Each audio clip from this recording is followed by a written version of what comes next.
Well, I mean, it's like this. What I remember is when I was growing up, there was music around me everywhere. The house was full of music, you know. People coming in to learn how to play the piano, how to sight read, and you know, so they talk about music. And in my house, when we leave the house, we go to church, we go to prayer practice and things like that. And this is how I grew up, and I just fell in love with the keyboard. So I remember when people come around and they come and learn how to play the piano.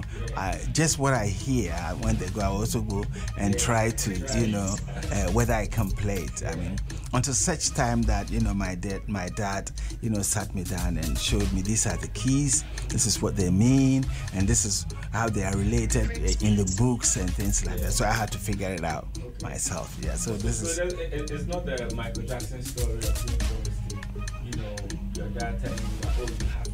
This is what we do. So let's go learn how to sing. But you created, like, the interest came. Yeah, not at all. Not at all. I mean, I think my parents and my family have been very supportive in my music career.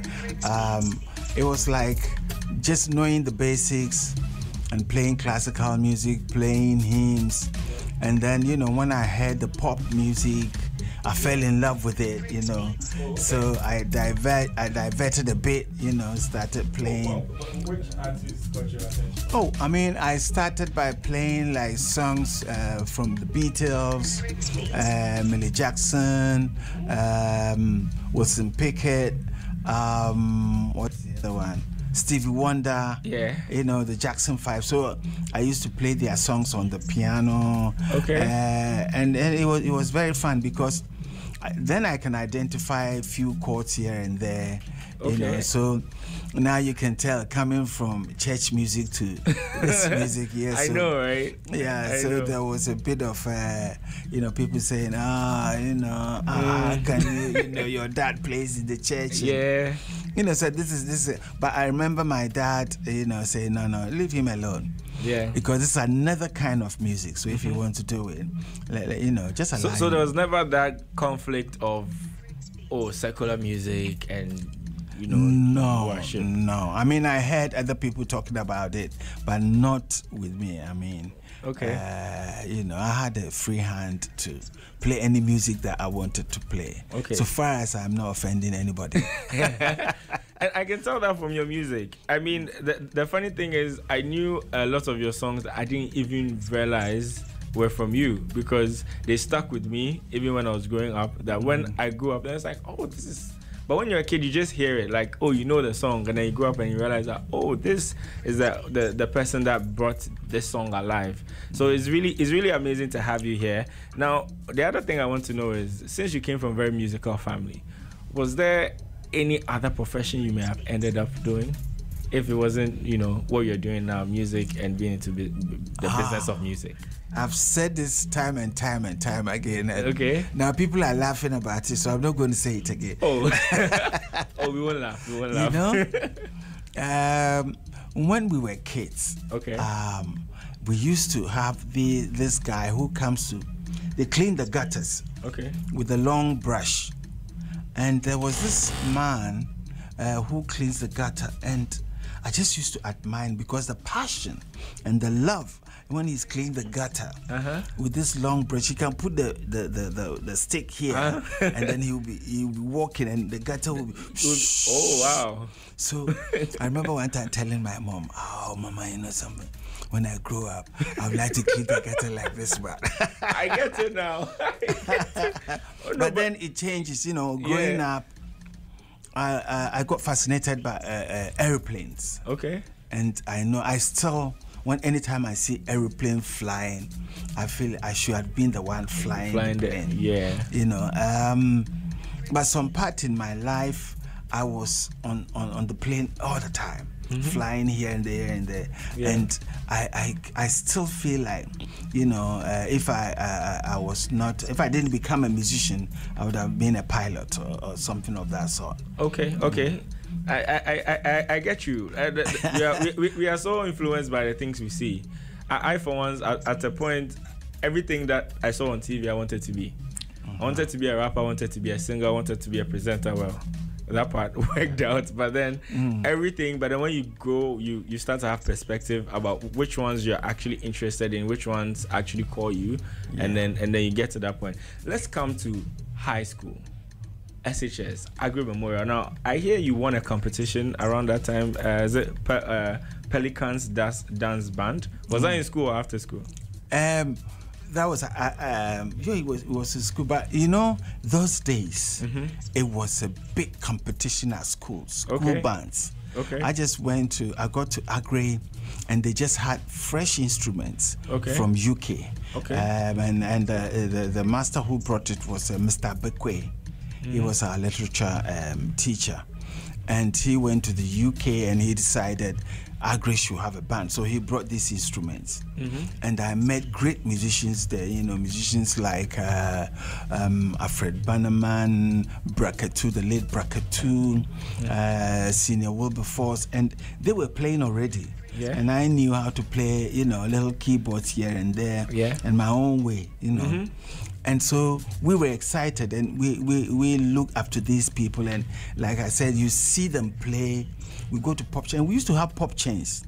A pop chain was like this. Let's say, the way Accra is. If there's a pop chain at Sada College, all the school bands will come. And to perform, and it's a big, competition. We go to support our band at the Sada College. We support Infant Spin. We support, guestings.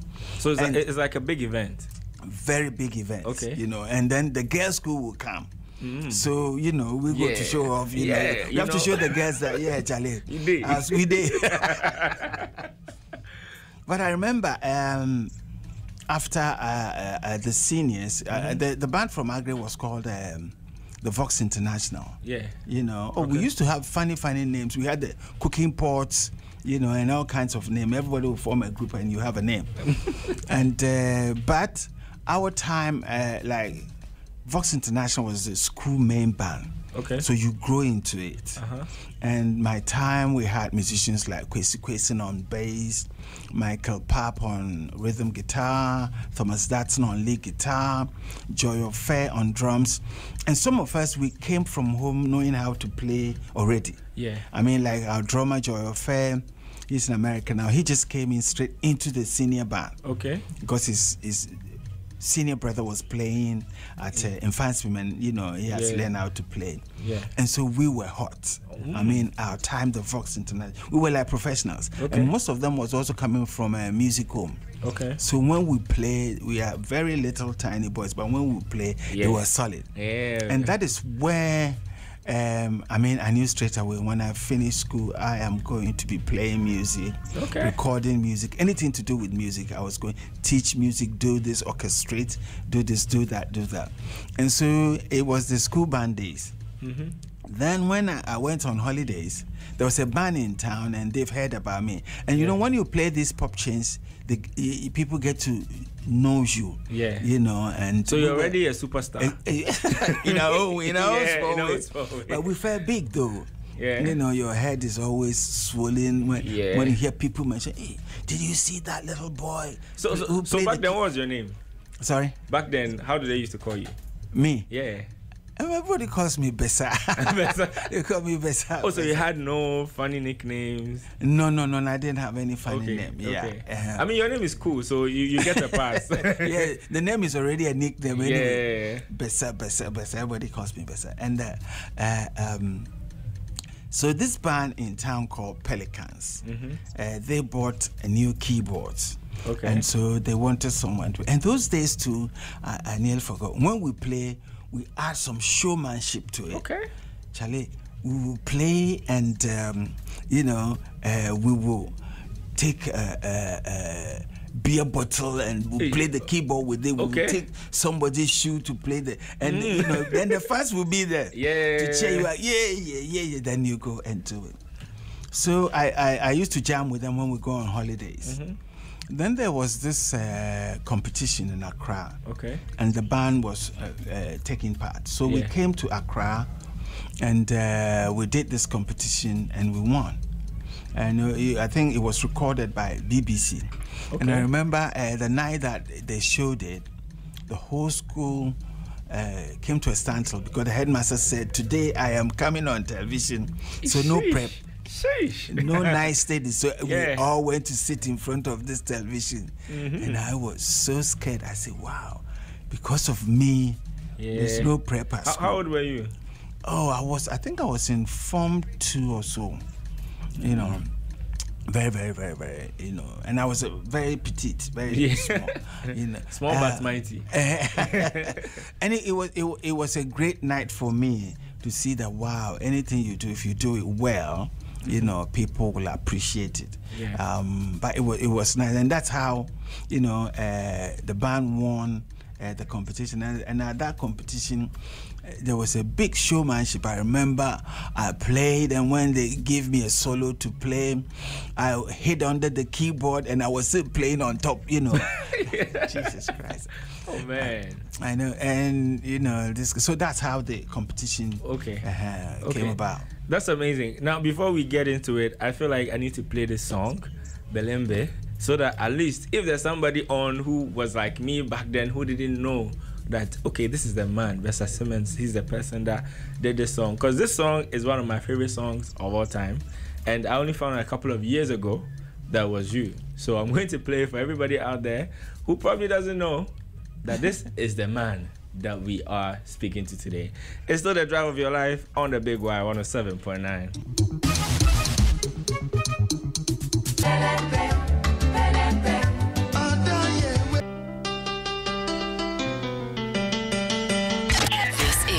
YFM. Beautiful record, Belembe. Now, honestly, I don't know what language is it.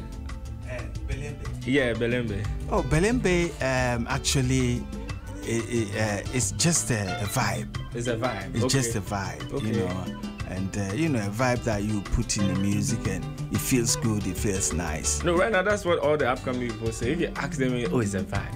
You see, it's a sound, you know, and Belembe, I mean, it doesn't have any real meaning, but it's a very heavy sound.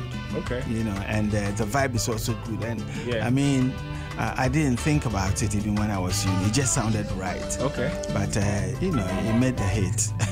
What it is today. Yeah, that's what it is. Now, you attended the National Academy of Music in Winneba, and also a diploma course at the School of Audio Engineering in London. Now, you already realized that you wanted to do music. So obviously this was the notion you had when you went to study at these courses, at these schools. Would you say that in this day and age, people feel it's necessary to actually learn music?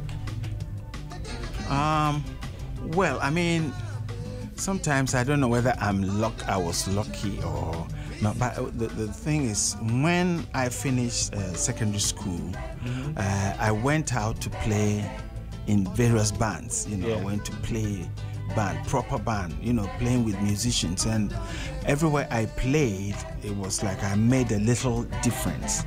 And so I realized that I have something that if I develop it will help.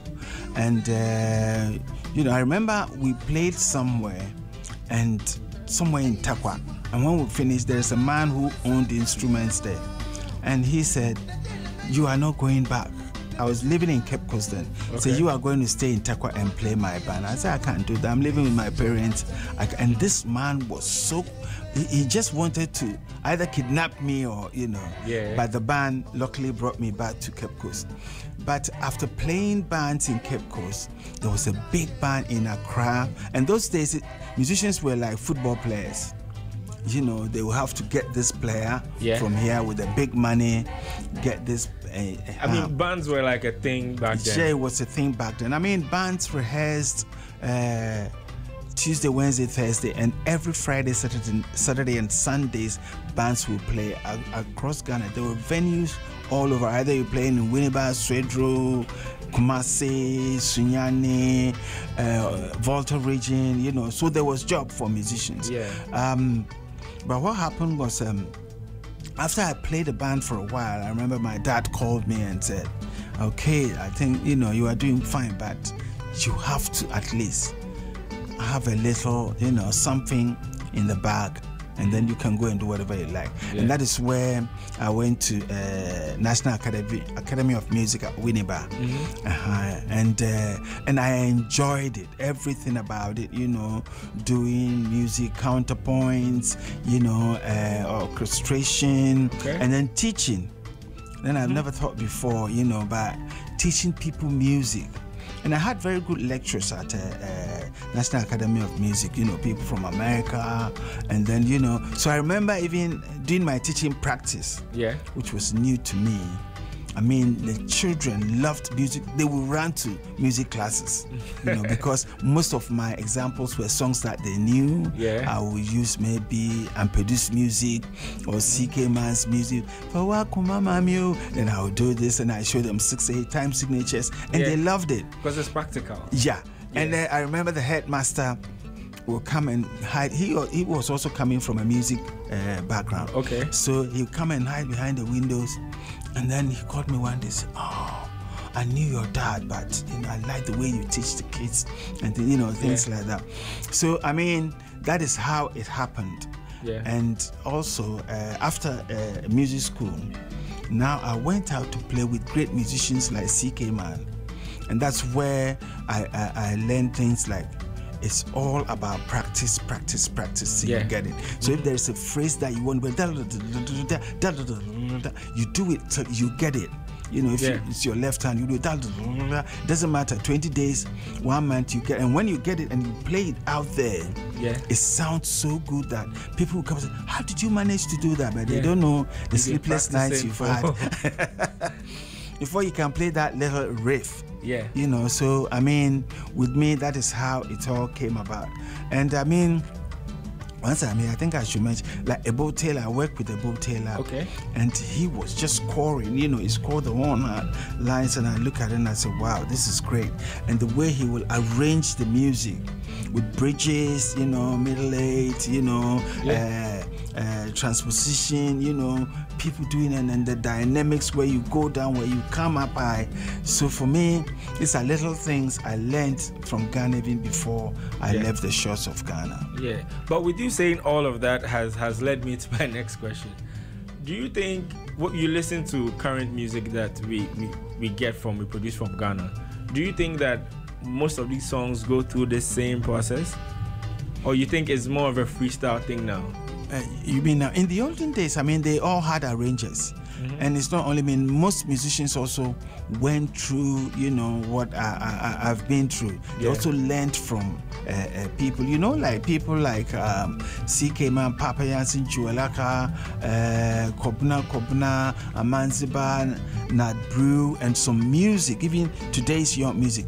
They've all learned from the ancient, like Yamwes, Kakeku, KGC, Onyina, Akwabwa, the late, I mean, Akwabwa's, you know, the the current one's grandfather. Yes. And you can tell from the kids that they've got something that, you know, their mates don't have. And so we all learned from all these things. You know, if we hear Nanam produce music, you would like to play it on keyboards and see how they play their chords, their progressions, how they sing, the melodies they sing, so you know their style. If you hear Uhuru or Ramblers, you will learn it on your guitar or keyboard, and people, singers. So all these things goes into your memory. So that when you start writing your music, you know, it shapes it. And I think it's the same everywhere. I mean, a producer said it's not his fault if you don't listen to a lot of music. When you produce music, it sounds, you know, a bit stale. You know. Okay. I mean, you thought you were going to learn from us. I'm learning a lot. I'm really learning a lot. Now, there's this aspect of a lot of artists coming up. I know you've worked with, you mentioned CK Man, Papa Yankson. You were part of Osibisa for a long time. Now, what I want to know is, how was your relationship? How did you meet these people, all these artists, and begin working with them? Well, I mean, let me say, I'll start from when I left Cape Coast and went to Accra to play with a group called One to Azuri, and they called the Beautiful People. This was a big band, and this was a band we looked up to when we were at school. Okay. Because they played all the songs that we loved at school. But when they left Barbecues and formed One to Azuri, which was the band was owned by my Auntie Gloria. Yeah. And Auntie Gloria is Kweku Baku's mother. Okay. You know, so she brought me to Tema, and so I joined this band, and it was an eye-opener because these guys, they can listen to music and play straight away. I have to jot down my chords and things before I get it. And so now I have to do get my ears sharpened so that as soon as I hear, I can also play. So I have to work on that. And playing with One to Azuri, a lot of musicians now saw me, both young and old. Okay. And so if there is a chance, they will call me to go and play on their recordings. Yeah. You know. And then I had a chance to play with CK Man. And so I moved from Tema to Takrady.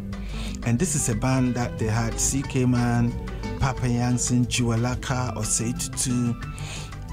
And it was a tough band. I haven't seen people like this, and these people, when they sing, it's like, you know, I saw Elton John, George Michael singing. Okay.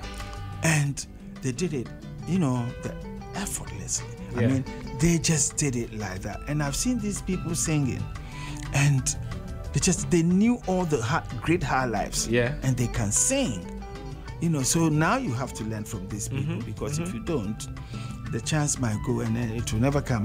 Yeah. And I think this is one part, and this is how I met most of the musicians. Okay. Ebo Taylor will come and arrange the songs, and I had a chance to play with Uhuru. Uhuru was one of the greatest.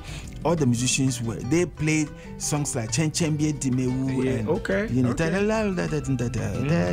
all the horns. These guys, George Eminsa, Abunwa, arranged by Ebo Taylor. And see, working with these people, for me, it shaped my life in a way that if I fall into a foreign music, I can also bring my music into that foreign music. So that's how I met all these great musicians.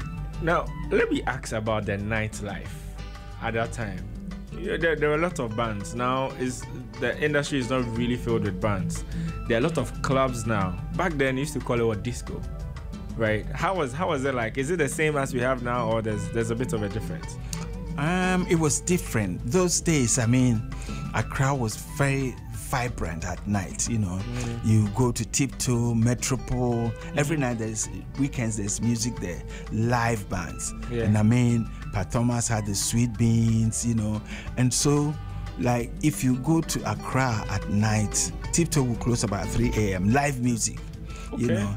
And you will meet all the top musicians there, and when we finish, all the musicians will come out. You see all your favorite musicians there. Not only in Accra, other places too, you know. There was, because the bands were popular, and you see in the newspapers where the bands are playing. So you follow your favorite band, and also musicians got paid from playing live music then. I think more money was made from playing live music. I mean, when I was playing live in Ghana, I never got broke because there was always money in my pocket, you know. You play, you get paid every weekend. And in Christmas time, like, we start from first week in January, and we will play till first week in December. That's where we start playing. We never come home. We'll be on the road. Oh, wow. Till second week in January. That's a whole month. Yes, so you can imagine the money you make. Charlie, rich man thing. You know? And everywhere you go, they give you food, so you don't buy food. You know, so it was very good playing live music until such time when the cook came, the atmosphere was different. We couldn't play night music at night anymore, you know.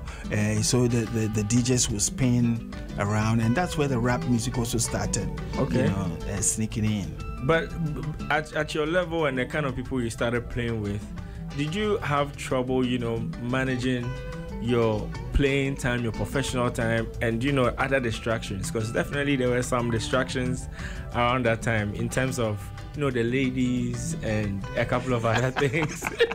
I intentionally Yeah, it crept in like that. Yeah, I mean, there were a lot of temptations, that I'll have to say. But I mean, I think my background was very solid. So I saw so many things, but it didn't, I was not attracted to it. For example, I would say I'm a late developer in certain things, because those days I would rather go and sit behind my keyboard, listen to a record and play, than that until such time that I got interested in those. Even up till now, if I'm sitting behind my keyboard and you are my girlfriend, I will not talk to you. And they are wearing a good. So if you understand that this is what I do, then we do. But I mean, not everybody, was lucky enough. Some people got into drugs. I know so many people got into drugs. Some are no more, some, there was a whole lot of stories, So this business, I always tell people, it is nice. It is and you have to take it serious. If you do it like, and you don't study it properly, you can also get into trouble. It's very easy. Getting into trouble is a very thin line in the entertainment world. Once you fall into the other side, if you are not lucky, you will not come back. I mean, I used to smoke cigarette. And I smoked cigarette a lot. Everybody who knew me knew that I smoked cigarette. I was a chain smoker. But one time, I just said to myself, I'm not going to smoke again. And I stopped. Okay. It wasn't easy, but I managed to stop. And I haven't smoked for almost about 30 years now. Wow. Yeah. So it's a hard business. Okay. But it's also nice. Very, very nice. I mean, you meet good people. You meet beautiful people. You meet, especially, you're talking about the ladies, you meet women who are very genuine, very nice, good friends. And most of the time, most of the women just love what you do. And so women will also try and take advantage of you. So did it happen to you? No. Oh, then you're lucky. But let's say we have an up and coming artist, someone that wants to get to that level. I mean, with everything you said, regardless, what would you tell the person in terms of managing their talent and also managing their distractions? Well, I mean, I would say these days it's music has changed. People see Sarkodie rapping and they say, oh, I'm also going to be a rapper. Then they start rapping. They don't know what's behind, what he has been through, how he has managed his life to get to where he is. They just go in and maybe they'll be lucky. One time, big song, boom, then nothing happens again. I would say now, if you want to do this business, the trend has changed. We are not selling CDs. Now it's all by streaming and different. You have to know these things. You have to know how you manage your social media. And your job is to make sure that you have enough fuel in your tank. When I say enough fuel in your tank is when they put you out there to perform, you should be able to perform. And so you come from nowhere, you become big, you have to go back now, learn a little bit about the trade and the music that you are doing. At least you should know the terminologies, like what bars are, what chords are, just the rudiments in music. If you don't know these things, then you get to a point, then you come to a standstill, you will not go anywhere. And also what I've realized, because just working with mentor, I've come to realize that the young people don't know anything about our music, the history, where our music has come from. That we used to have Alhaji K. Frimpong, who wrote Chen Chen Bie Dimeu. That Reggie Rockstone used it, for his rap music, and it became a big hit. If Reggie Rockstone didn't know people who were before him how can he use that song to make a hit? Yeah. You know, and I know Reggie can get up anytime, take any song and make a hit out of it, because he has enough fuel, enough songs in his tank, in his data, that when he starts writing music, the elements will come through. Yeah. But most of them don't even know Kobra Kobra's music. Yeah. They don't know Juwelaka's music. They don't know Amansibe's, and it's really sad. It's very. I for one, I feel so pained. Yeah, if I should say, like, because we put so much respect on people, non-Ghanaians, and what they do, more than the people that we have here that we are supposed to be celebrating. So it's very refreshing for me to have you here and talk about these things. Now, how do you think we can, you know, get these artists to get back to music like this? Well, I think one of the things we have to do is to introduce them to this kind of music that we used to have. This, you know, this is there for us, and this is our music. I'm sure most of them also have heard it, because when they sing, you can tell they can sing. But the frightening thing is now, when they even sing our songs, they sound like sorry to say, a fake Nigerian singing a Ghanaian song. Okay, yeah. And, it's very worrying, you know. And I don't think a Nigerian will do that. They will sing like Nigerians. Yeah. So we have to now encourage the young ones to listen to music from people like Ampedu, people like Papa Yankson, people like Juwelaka, people like Daddy Lumba, Kojuenchi. They have to listen to these guys, because they have gotten it from our ancestors, and they have used it at their time. You know, the modern way, what was happening now. I remember when George Darkon dropped his song Eko Tibrofo.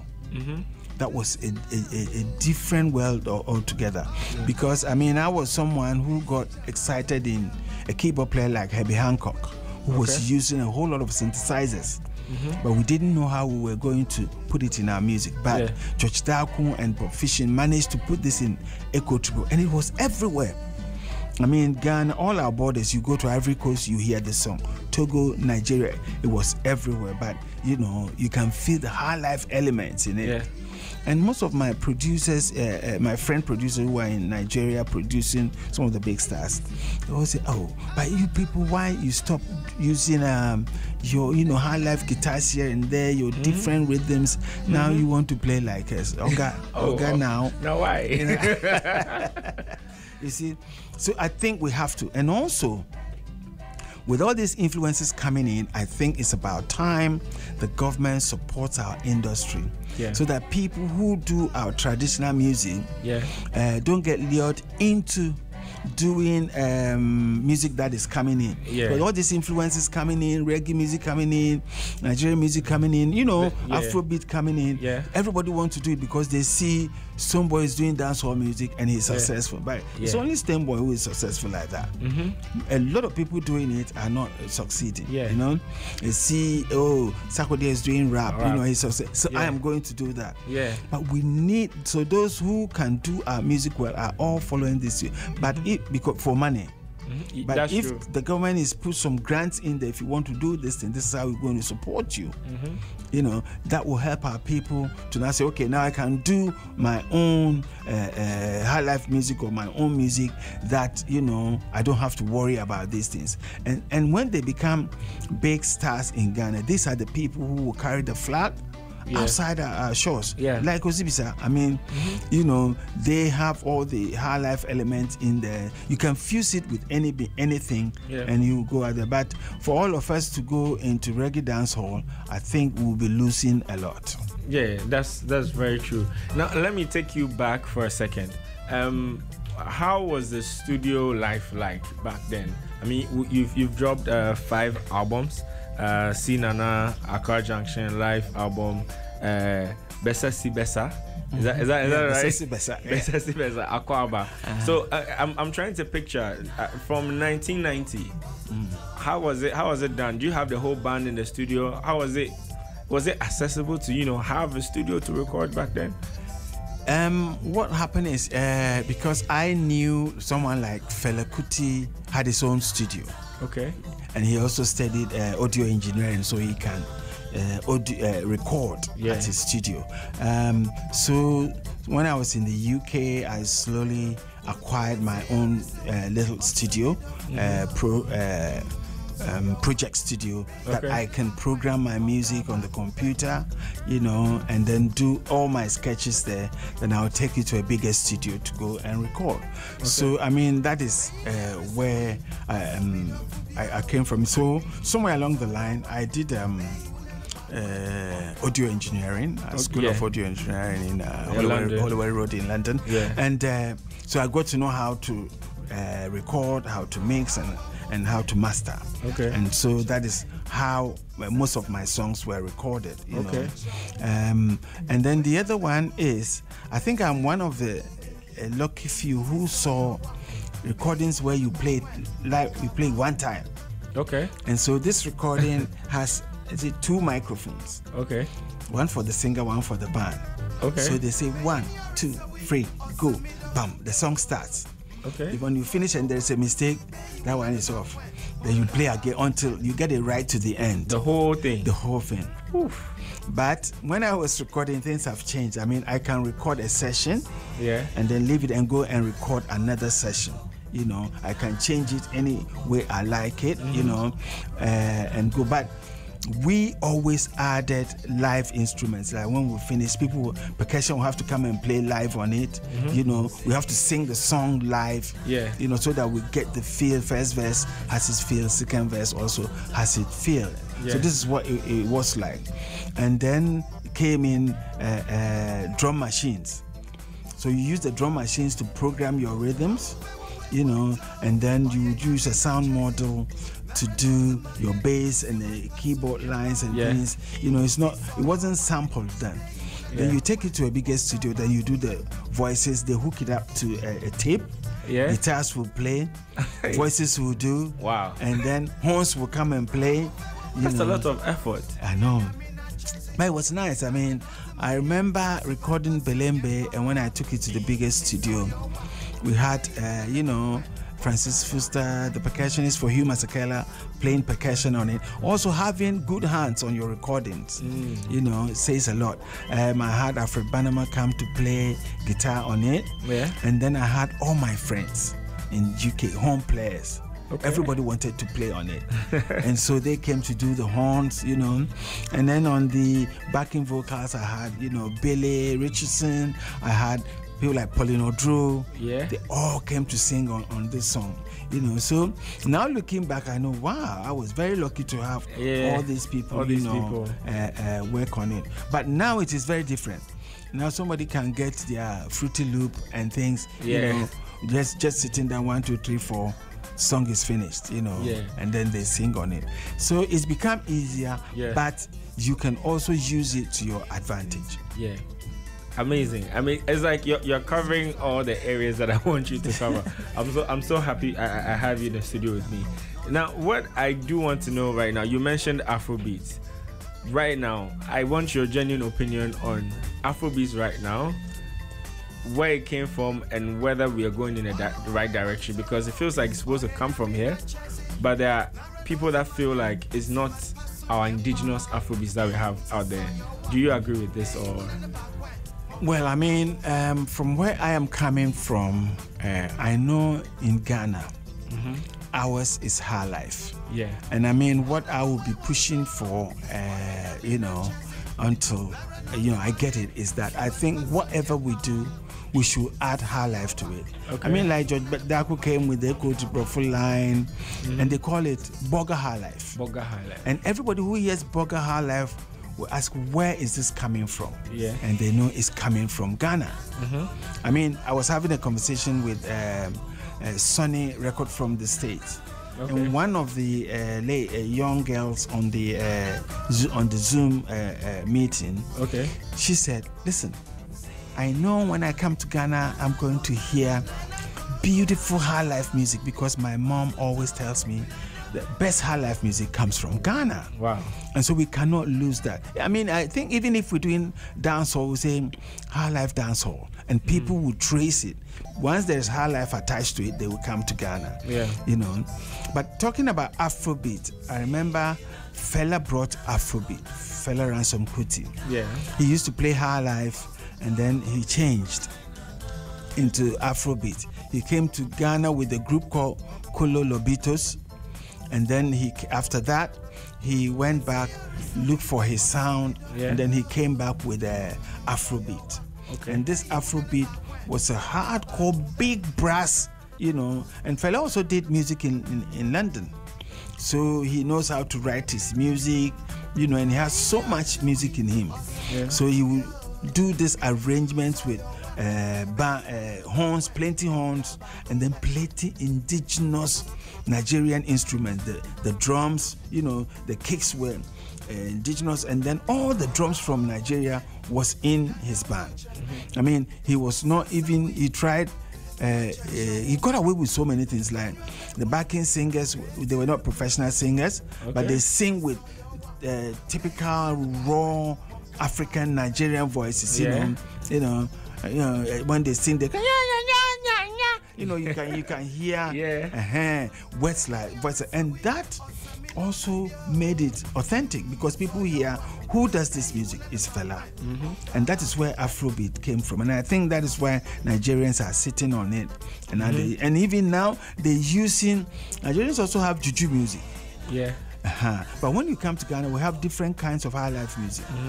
We have guitar band music, you know, like what Nana Mpedu play, you know, Agati, Shomenim, that kind of sound. Obra, that guitar style, you know. We have Yamwes, you know, Sewakoto, that guitar style. And then we have the big bands style where, like Ramblers in Hulu, where it's a bit jazzy. You know, they play jazzy, and then the horns, lines, you know, and most of these ones was coming from the Fanti side, and then the guitar band music was coming from Ashanti side. Okay. And then we used to have the Sechi High Life from Dr. KJC, and this style is also massive, you know. But the Afrobeat thing, I've seen Ghanaians doing it. It's not only us, everybody's doing Afrobeat now. But I think even if we do Afrobeat, it should be high life Afrobeat, so that they can trace it and down to Ghana, down to us. Because also, let me say this: there's high life in any music. There's high life in any music. Any way you turn it. I have played with Cubans, South Africans, Nigerians, Americans, and when I fuse in high life, they get blown away. I remember I was playing with Hugh Masakela, and we got to a place that I have to play something. And I tend, because I can feel high life in it, I turn the whole thing into high life. And there was a time he has to come back in. This was at a rehearsals. Everybody, I was just playing. I didn't know whether to stop or continue playing. So the percussion said, keep on playing, boy, keep on playing. Then, you know, so he remembered, hey, we have to come in. Then when we finished, he said, wow, Bessa, that what you played there, I mean, for once I became an audience. I was just, you know, just listening to you. And I said, so what was it? So I was just playing high life over it. So there's high life in everything that we do, and I want our young people to get into it, because with this there will be longevity in your music, and especially when they drop you somewhere out there, you know, and you play. I know when we play Osibisa, someone when we play, and we have a session where we come into Ghana. So all the foreigners playing with us will not understand this, and I will use marimbas to play 6-8 different kinds of things, and people get blown away when you finish. Big musicians going, what you did there? What is it? What is it? And so this is a Ghana thing, you know. You have to eat shito and those before you can, and then we will laugh about it. You know? I'm having so much fun, learning so much. Let's come to current times. Now, right now, there's so much I feel our artists are getting wrong with how to go about the music. Like you mentioned, you know, being too influenced by what's coming out more than what we have in here. But social media is such a big factor in everything that happens in the world right now. what are some of the things that you've seen happening with our new artists that you feel is not helping us in the industry on social media? Wow. On social media, a lot of things are going on social media. And I mean, people want to be famous, people want to be heard, people want to be trending, you know, and all kinds of things. So they will go at any length, you know, to make themselves famous or noticed, you know. But I mean, we think you should be noticed through what you do. Yeah. You know, let us notice you through your music. Yeah. So if you've been doing a music that is not happening, people don't appreciate it, and you think you should go and do something different by picking a false fight with another person to get known, at the end of the day, people will know, will come back to your music. So how are they going to describe you? Oh, this is the person who had a beef with somebody, and oh, you're okay, and so then they were, so what does he do? So he or she is a musician.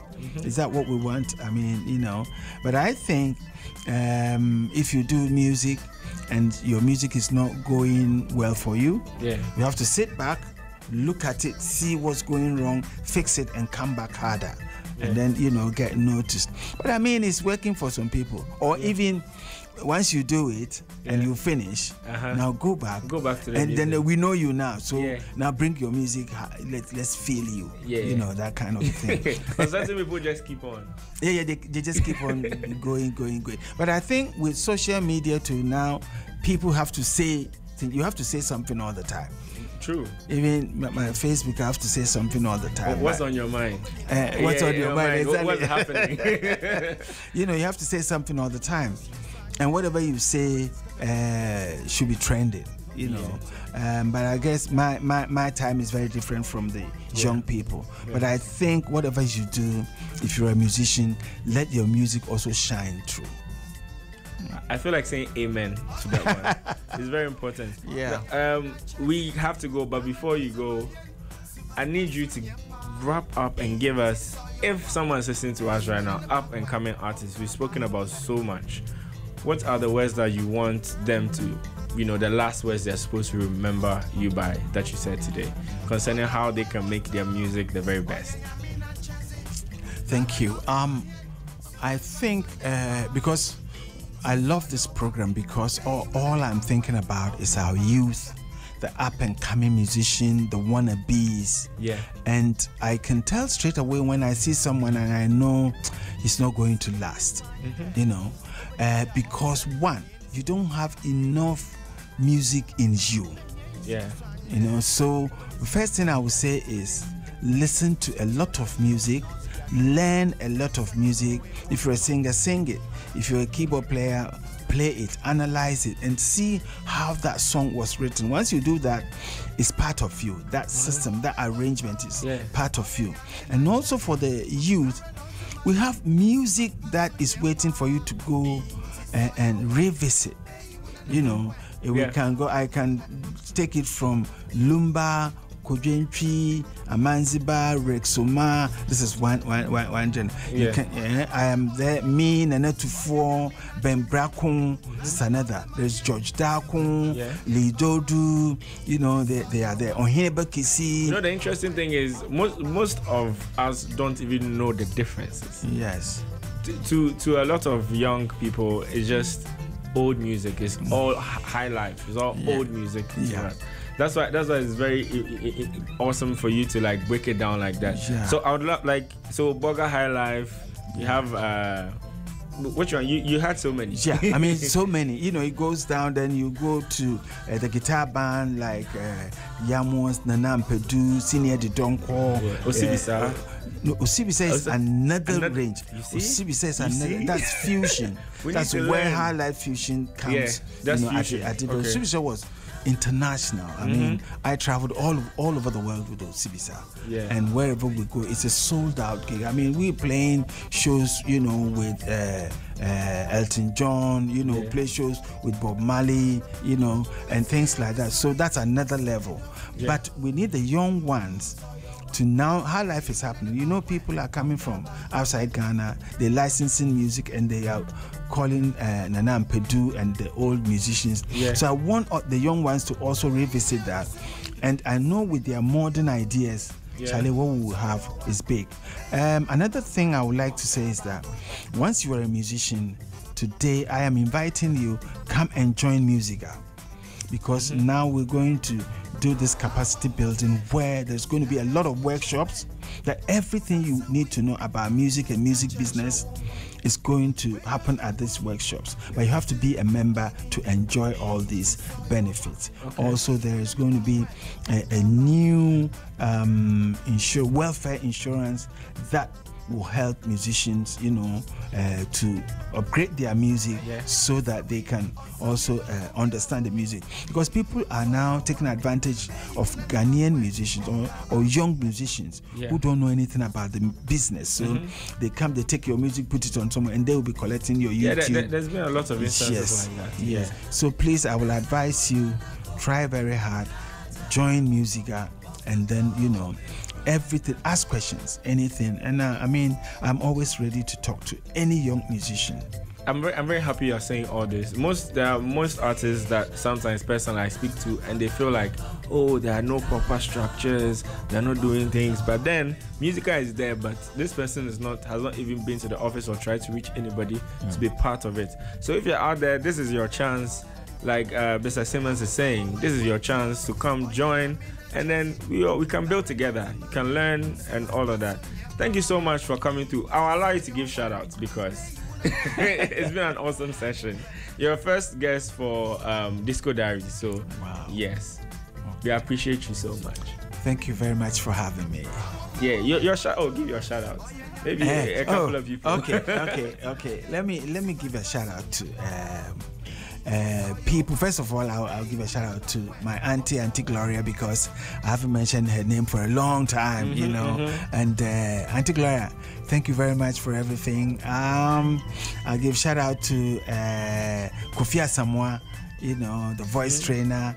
I give a shout out to Apietus, Adam, Adina on mentor judge, team.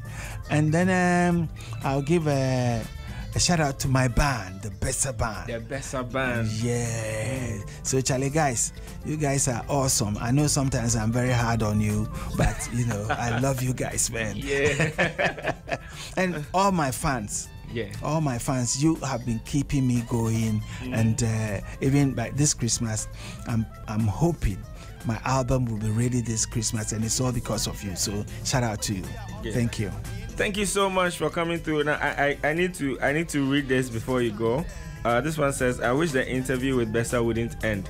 Very entertaining and really educative, even for us non-music folk, with loads of lessons that can be applied in any career. Looking forward to more interviews like this. Thank you, YFM, from Jay.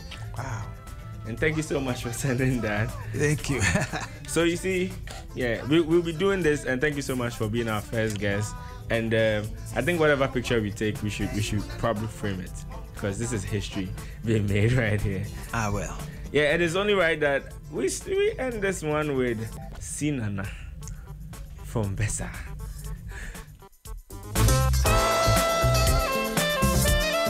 This is YFM.